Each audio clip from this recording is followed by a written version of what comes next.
Cela faisait bien longtemps que je désirais une merveilleuse plante qui s'appelle le Silphium albiflorum.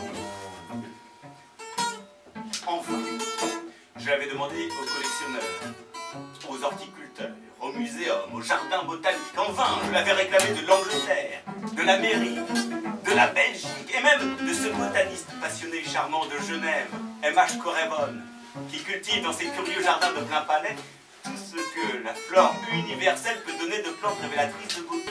Comme je me désolais de l'inutilité de mes recherches, quelqu'un me dit « Je connais un bonhomme qui a peut-être votre plante ».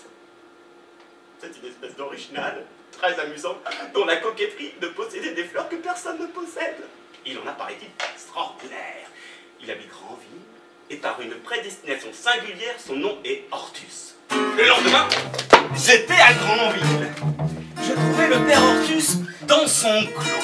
C'était un vieux petit bonhomme, très rouge de peau, très blanc de cheveux, et qui, en manche de chemise, le chef couvert d'un chapeau de paille en forme de tente, jouait du cornet à piston devant un hibiscus. « Quelle fois ça y est !»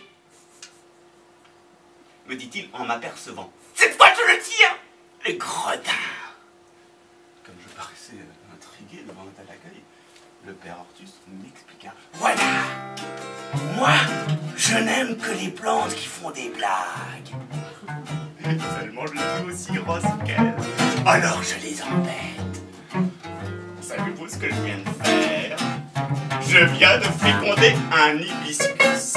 L'hibiscus déteste la musique. Eh bien, je lui joue du cornet à piston juste au moment de la fécondation. Ça l'embête, ça le dérange, ça va le mettre en rage, ça va lui faire perdre la boule. Il va se féconder de travers. C'est-à-dire qu'il va me donner une graine.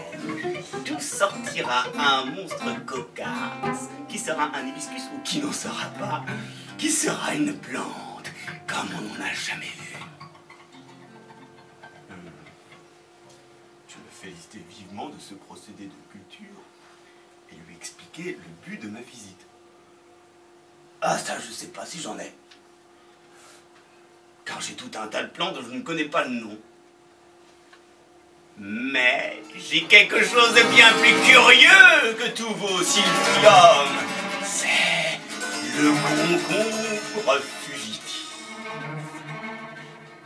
Je vais vous le montrer et m'inviter à le suivre.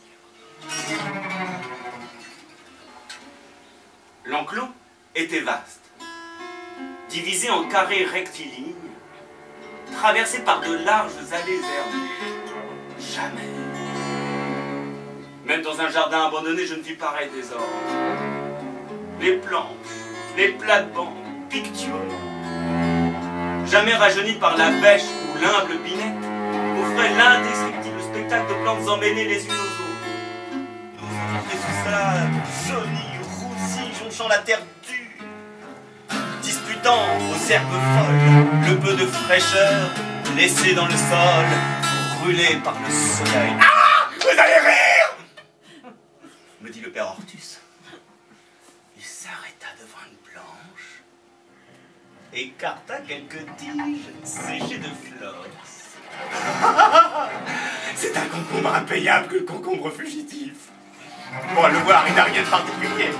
Mais dès qu'on veut le prendre, il fiche le camp, il s'en va au diable, impossible de le manier. Le père Hortus cherchait toujours à travers le lacis de tiges jaunies qu'il écartait les mains brutales. Ah, mais je ne le vois pas.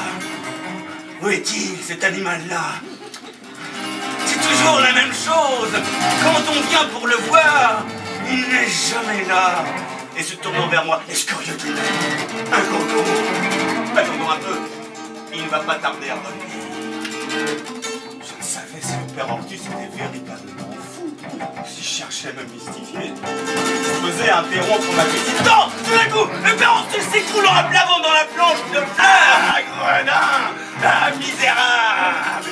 Et je vis sa main noueuse, cherchant à étreindre quelque chose qui fuyait devant elle. Quelque chose de long, de rond et de vert, qui ressemblait en effet à un concombre, et qui, sautant un petit bond, insaisissable et diabolique, disparut soudain derrière une toux. Hein?